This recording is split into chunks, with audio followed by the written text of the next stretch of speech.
अस्सलामुअलैकुम। आज मैं मुस्लिम कम्युनिटी के बीच में सब का सबसे वियर्ड टॉपिक डिस्कस करने जा रहा हूँ। और इस टॉपिक पर आपको इंग्लिश लैंग्वेज में सिर्फ 4 या 5 मेजर वीडियोस मिलेंगी जो बड़ी ही वेग है या फिर बायस्ड है। दूसरी साइड हमारे पास उर्दू ज़बान में इस टॉपिक पर कोई वीडियो नहीं है। तो आज इस वीडियो में मैं 2 चीज़ें आपको बताऊंगा। एक, मैं आपको दिखाऊंगा ओरिएंटलिस्ट की ज़बान, उनका तरीक़ा किस तरह काम करता है।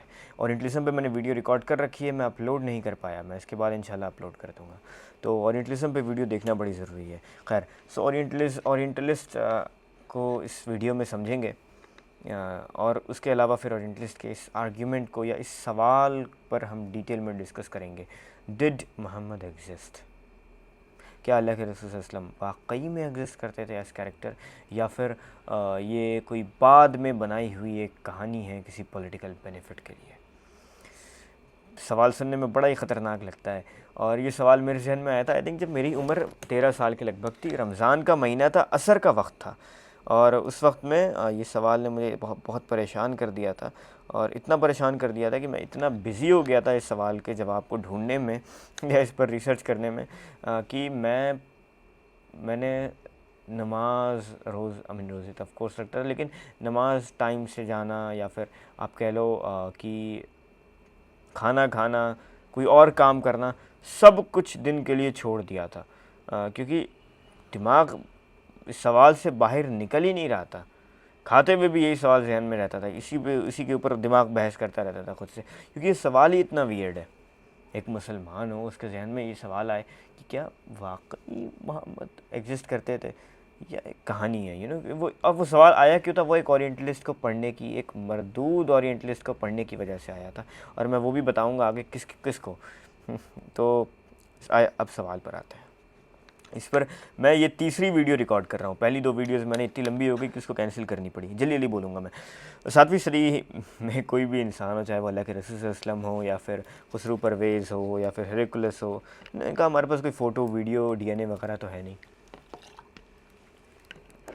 तो इनकी एग्जिस्टेंस जो है वो हम नापते हैं प्रूफ की बेसिस पर, सोर्सेज की बेसिस पर, जो हमारे पास, सॉरी, सोर्सेज की बेसिस पर। ठीक, हम यानी कि इनकी एग्जिस्टेंस के ऊपर हम बात करेंगे तो हम सोर्सेज की बेसिस पर बात करेंगे। अब वो क्या सोर्स होंगे, किस तरह होंगे, उसको मैं रखूँगा। लेकिन उस सोर्स को रखने से पहले मैं 5 उसूल बताता चलूँ सही सोर्सेज के, जो हिस्टोरियंस पूरी दुनिया में अप्लाई करते हैं और इसको क्रेडिबल मानते हैं। 5 सोर्सेज, किसी के पास कॉपी पेन है तो वो लिख ले। अच्छा, एक ये है कि कितने अलग अलग सोर्सेज हैं, यानी कि एक घर का 2 आदमी अगर एक ही बात की गवाही दे तो ये इतना कोई क्रेडिबल सोर्स नहीं होता। उसकी वजह ये होती है कि इसको हम इंडिपेंडेंटली वेरीफाई नहीं कर सकते। मैं माज, मेरा भाई इब्राहिम, हम दोनों आदमी एक ही बात करें कि हिलाल अहमद यानी हमारे बाप बहुत अच्छे आदमी थे, तो इसकी कोई इंडिपेंडेंट वेरिफिकेशन नहीं हो सकती। माज ने कह दिया, माज का बाप था। इब्राहिम ने कह दिया, इब्राहिम का बाप था, बाप है अल्हम्दुलिल्लाह।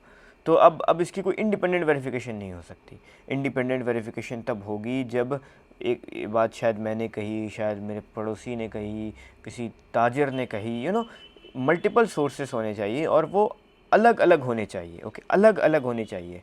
मैं ये बताना चाह रहा हूँ, मैं इस पर इंसिस्ट कर रहा हूँ बार बार। ओके, उसके बाद है हमारे पास सोर्स इवेंट के कितना नज़दीक है।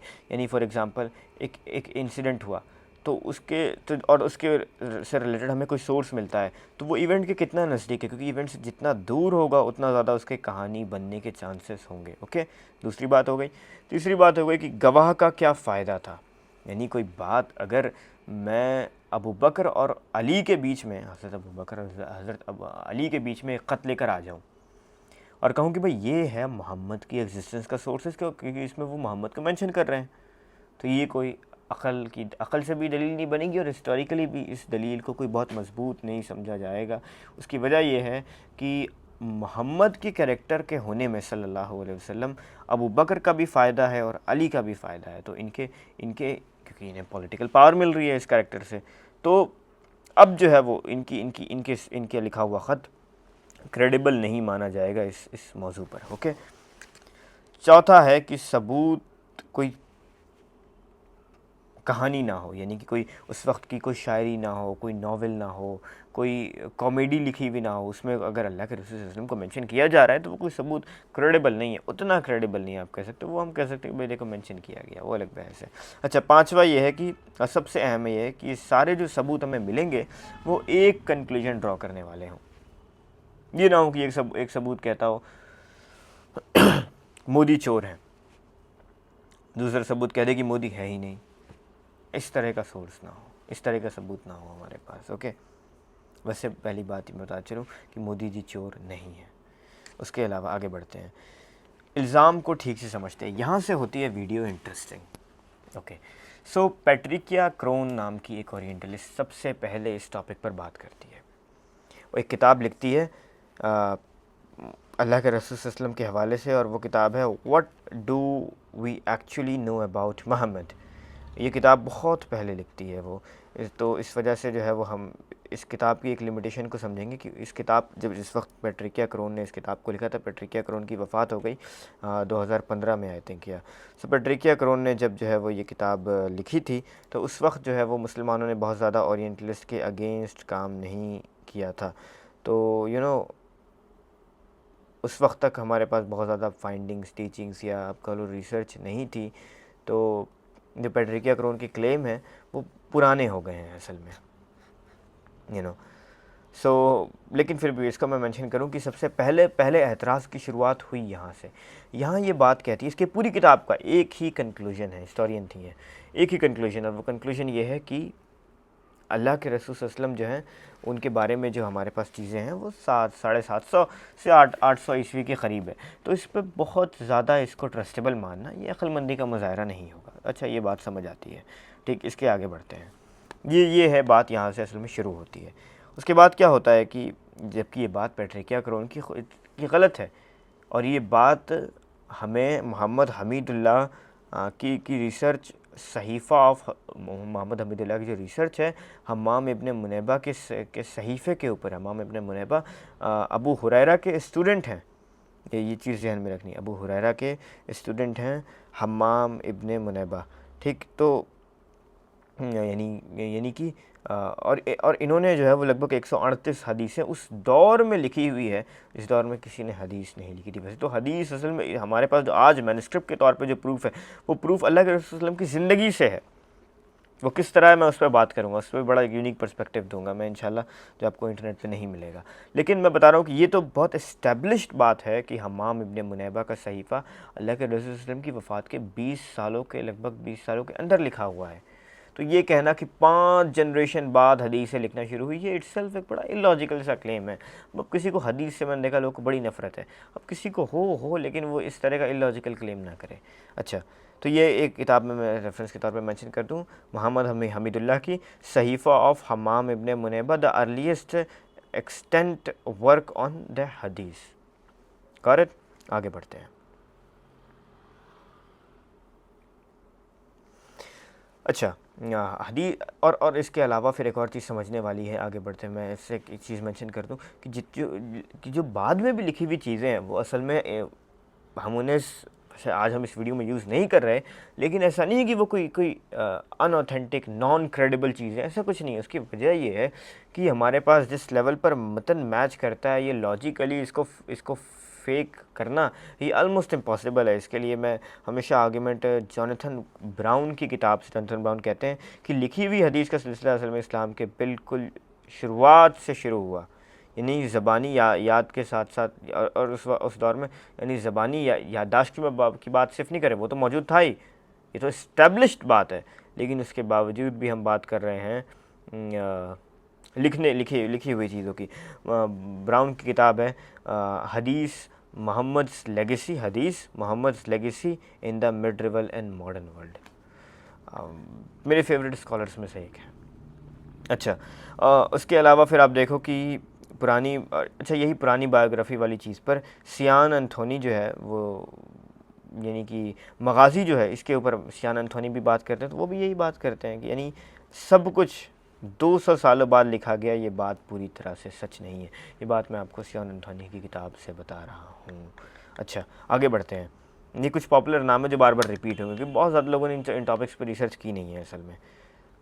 दूसरी बात क्या हुई, एक तो अभी तक बहस ये चल रही थी कि भाई सोर्स क्रेडिबल था या नहीं, सोर्स क्रेडिबल है या नहीं। लेकिन असल में क्या हुआ मैं आपको बताऊं, ये बात कोई कोई आई नो लोग खुल के नहीं कहते होते, मुस्लिम स्कॉलर्स भी नहीं कहते, और एकेडमिक्स तो बिल्कुल नहीं कहते। आई डोंट नो एकेडमिक्स को क्या मसला होता है ये सब बातें कहने में। लेकिन क्रिश्चियंस को हो गई जेलसी, क्रिश्चियंस को हो गई हमसे जेलसी, क्योंकि जो बात है भाई, हम तो जीसस को प्रॉफिट मानते हैं, okay, no disrespect, okay, but अगर हम मॉडर्न दौर में अगर इस बात पर बहस करने पर आ जाएं कि हम कि जीसस के बारे में हमारे पास कितने सबूत हैं हिस्टोरिकल, तो जीसस बहुत पीछे हैं। मोसेस की तो बात ही नहीं कर रहे अभी, जीसस हिमसेल्फ बहुत पीछे हैं अल्लाह के रसूल सल्लल्लाहु अलैहि वसल्लम के मुकाबले इस मामले में। तो अब क्या हुआ कि क्रिश्चियंस को हो गई हमसे जेलसी, और उन्होंने क्लेम क्या किया, क्लेम क्या लाया, क्योंकि जितना बड़ा क्लेम आप रखोगे उतना ज़्यादा जो है वो आप हेडलाइन में आओगे। तो उन्होंने क्लेम क्या रखा कि मोहम्मद नाम का आदमी असल में एग्जिस्ट करता ही नहीं था हिस्ट्री में। मोहम्मद जो है वो एक लक़ब था। अब ये देखें क्या हुआ, 1977 में एक किताब आई हिजरिज्म, ओके। इस किताब को पैट्रिकिया क्रोन और माइकल कुक ने साथ में लिखा था। तो इस किताब को कैम्ब्रिज ने पब्लिश किया था। ये वो कमबख्त किताब है जिसको पढ़ने के बाद मैं बड़ा परेशान रहा काफ़ी अर्सा। ऐसा नहीं कि मैं दीन के हवाले से मुझे कुछ शक हो गया था ना, ऐसा कुछ नहीं था, लेकिन बट ये हुआ था कि मैं परेशान बहुत रहा काफ़ी अर्से इस सवाल को हल करने में, और यही वो किताब है जिसकी वजह से मैं रहा। इस किताब का टाइटल है the making of the Islamic world. ये कैम्ब्रिज यूनिवर्सिटी से असल में पब्लिश हुई थी। तो मैं कहा कि भाई ऑथेंटिक भी है, कैम्ब्रिज ने पब्लिश की है और पैट्रिकिया क्रोन और माइकल कुक जैसे बड़े लोगों के नाम थे। तो ये चीज़ हुई। अच्छा, तो ये यहाँ से शुरुआत हुई सारी ना, कि यहाँ पे एक क्लेम आया कि क्या मोहम्मद, यहाँ पे ये सवाल शुरू हुआ असल में कि क्या मोहम्मद एज इंसान कहीं एग्जिस्ट करते थे हिस्ट्री में या नहीं। ठीक, फिर इसके बाद क्या हुआ कि जर्मन इंदिरा का ग्रुप बना जिसमें कार्ल हेनिस ओहलिक था। ये वो आदमी है जिसके बारे में आगे बात करें, थोड़ी देर रुक जाते हैं। कार्ल हेनिस ओहलिक वगैरह ने ये पहली दफ़ा किसी ने हिस्ट्री में ये बात कही, अगर पिछले 200 साल 200-150 साल पुरानी ये टॉपिक्स हैं, कुछ ज़्यादा पुराने हैं नहीं, तो पहली दफ़ा ये बात किसी ने कही कि मोहम्मद कोई आदमी का नाम नहीं था, ये असल में एक लक़ब था, एक टाइटल था। तो वो कार्ल हेनिस ओहलिक है जो किताब लिखता है the hidden origins of Islam the hidden origin of Islam, new research into its early history. अच्छा, कार्ल होनिक्स ओलिक की आप ये 2024 में इनकी वफ़ात हुई। इसकी हिस्ट्री समझो कि ये किताब इस्लाम के बारे में तो लिखता है, लेकिन इसकी किताबें हैं why we need the Pope ये किताब बड़ी फ़नी भी है। खैर, सो ये यानी मैं बताना ये चाह रहा हूँ कि ये इसकी हिस्ट्री समझो ना। आप किसी ऑथर को जब पढ़ते हो, सुनते हो, तो उसकी हिस्ट्री समझो। अगर आप मेरे बारे में कोई बात सुन रहे हो तो आपको ये समझना पड़ेगा कि मैं कौन हूँ। उसी से समझ आएगा कि मेरी बात किधर की तरफ जाएगी। एकेडमिक किताबें हों, पहले मैं ही मानता था अपने, ख़ासकर जब मैं छोटा था, कि एकेडमिक किताबें हैं भाई, किसी बड़ी यूनिवर्सिटी से कोई पीयर रिव्यूड जर्नल है तो वहाँ से पब्लिश हो गया तो कोई बड़ी बात हो गई जी, ऑथेंटिक हो गई सारी बातें। ऐसा नहीं होता, ऐसा नहीं होता। ओके, सो कार्ल हेनिस ओनिक जो है वो पहली दफ़ा जो है वो ये हिस्ट्री में ये क्लेम रखता है कि मोहम्मद असल में एक टाइटल था, प्रेज्ड वन, जिसकी तारीफ़ की जाए, एक ऐसा टाइटल था। ये किसी इंडिविजुअल का नाम नहीं था। और कार्ल हेनिक्स जो है वो असल में प्रोफेसर था रिलीजियस स्टडीज़ का और हिस्ट्री ऑफ क्रिश्चियनिटी का। कहाँ पर? यूनिवर्सिटी ऑफ सार्लन में, अच्छा, जर्मनी में। और इसी ने किताब लिखी थी कि वाई वी नीड पोप, यानी कि आप कहो कि एक Christian orientalist, that's all I can say. Okay, वो ये क्लेम जो है वो पहली दफ़ा आप कहो मेजर लेवल पर रखता है। ठीक, उसके बाद हमारे पास जो है वो रॉबर्ट स्पेंसर आता है इस स्टोरी में। रॉबर्ट स्पेंसर ने 2012 में एक ख़तरनाक काम किया। उसने एक आम इंसान, अब तक तो ये एकेडमिक बहस चल रही थी, रॉबर्ट स्पेंसर ने क्या किया कि आम इंसान के लिए एक किताब लिख दी, डिड मोहम्मद एग्जिस्ट के टाइटल से। टाइटल भी बड़ा अट्रैक्टिव था और किताब भी बड़ी ही आम इंसान के लिए थी। तो ये टॉपिक अब यहाँ से क्या हुआ, ऐरे गैरे यूट्यूबर्स और सोशल मीडिया क्लर्जी जो है वो आ गए मार्केट में और उन्होंने डिड मोहम्मद एग्जिस्ट किताब से रेफरेंस 2000 उठाना शुरू कर दिया, लाइंस उठाना शुरू कर दी और अल्लाह के रसूल सल्लल्लाहु अलैहि वसल्लम की एग्जिस्टेंस पर। काफ्का क्रिश्चियंस ने ही काम किया ना, क्योंकि उन्होंने होता है कि ये हमसे हो गए जेलस, तो इन्होंने ये काम शुरू किया। ठीक, ये हो गया वीडियो का पार्ट 1। पार्ट 2 इंशाल्लाह मैं नेक्स्ट वीडियो में कवर करूँगा।